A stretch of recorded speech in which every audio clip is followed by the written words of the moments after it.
Salut tout le monde! Cette semaine à l'émission, on reçoit Guillaume Poulain de l'Astrolabe dans nos studios. François Gauthier nous amène à Saint-Sébastien pour voir des poules. Mais avant, on commence par en apprendre davantage sur la maison de soins palliatifs à Lac-Mégantic. Bienvenue à Tour de Ville.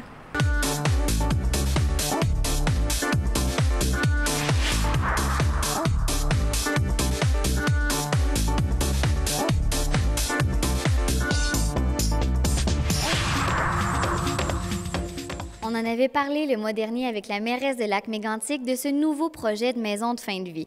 Eh bien, vous avez été plusieurs à manifester votre intérêt, alors on en est maintenant à la deuxième phase du projet, soit la campagne de financement. Et pour nous parler de ce projet, la coordonnatrice, Madame Clémence Rancourt. Bonjour. Bonjour. Dites-moi, quelle est l'importance d'avoir une maison de soins palliatifs dans la région? Écoutez, sur le territoire de la MRC du Granit, il n'y a absolument aucun lit dédié et financé pour les soins palliatifs. Ça veut dire que les gens viennent mourir à l'hôpital ou, naturellement, on leur offre des soins palliatifs, mais on ne peut pas offrir ce qu'on offre dans une maison de fin de vie, c'est-à-dire vraiment un accompagnement de la personne qui est née aux dernières heures de sa vie, ni de leurs proches. Donc, c'est vraiment venir répondre à un besoin criant dans la région.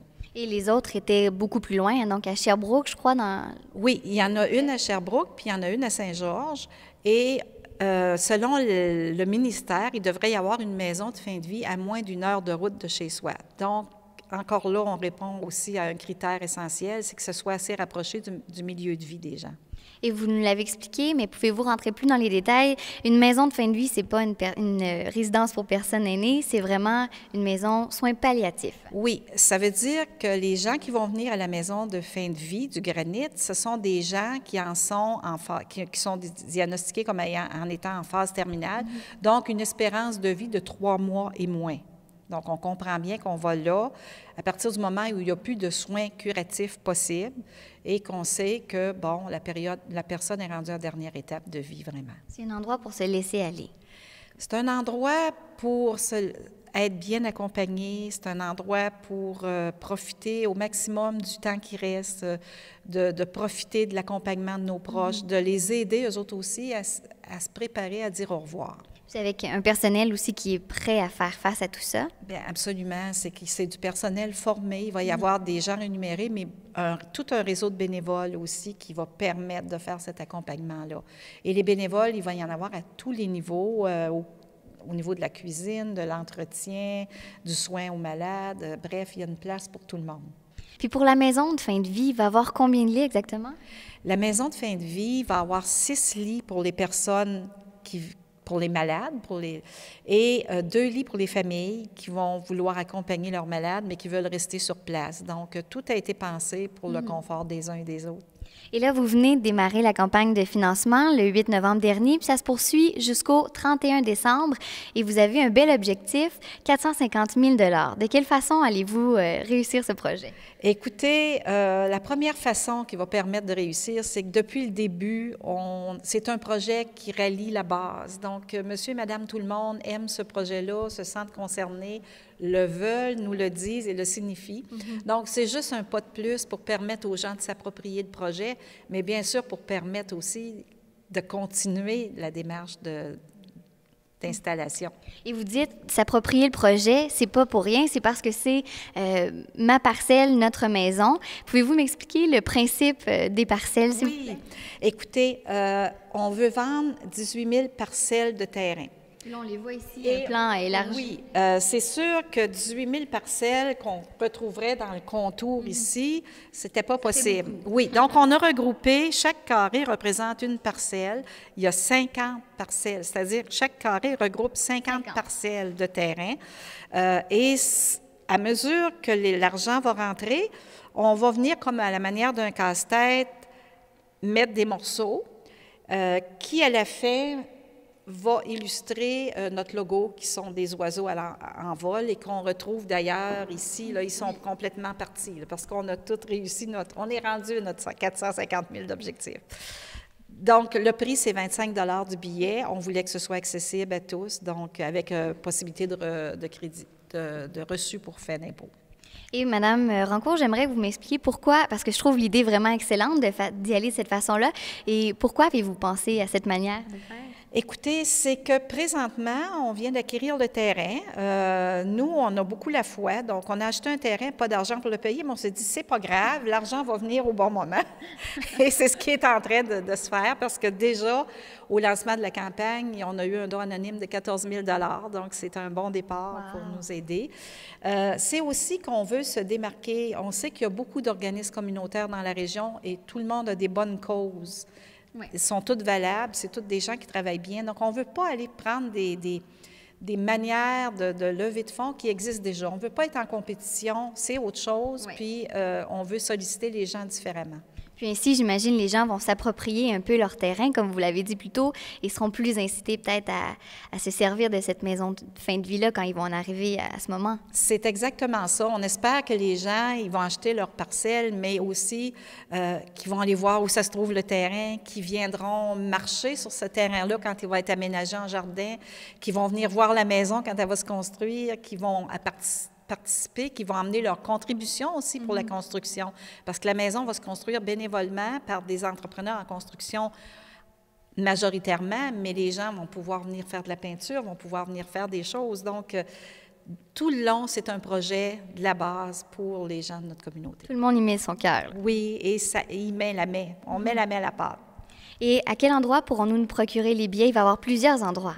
Dans chaque municipalité du Granit, il va y avoir une affiche similaire à celle-là, mais plus petite, de 2 pieds par 4 pieds, sur laquelle, dans cette partie-ci, on va indiquer les différents points de vente. Pardon, je commence à bafouiller.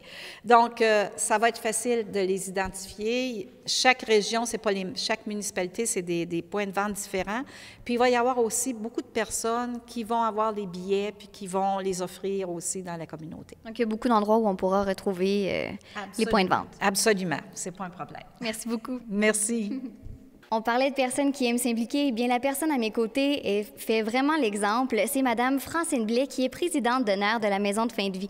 Bonjour, Madame. Merci. La présidente de la campagne de financement. La campagne de financement. Oui. Et vous êtes vraiment une dame aux 1000 projets. Pouvez-vous nous parler un peu de votre parcours? Mon parcours, mon premier projet dans la vie publique, c'était de me faire élire maire de Woburn, mairesse. Et c'est réussi. Ça a été à Woburn. Et ça a été fait avec une grosse majorité. Donc, j'ai été 9 ans mairesse de Woburn. Et, entre-temps, comme mon siège de la MRC, j'ai été élue préfet de la MRC. Ça, c'était un objectif que je ne m'étais pas fixé. Ah, c'est arrivé comme ça. Ça arrivé par... Mais mettons que j'étais la plus chialeuse à la MRC, donc ils ont dit elle a la plus de gueule.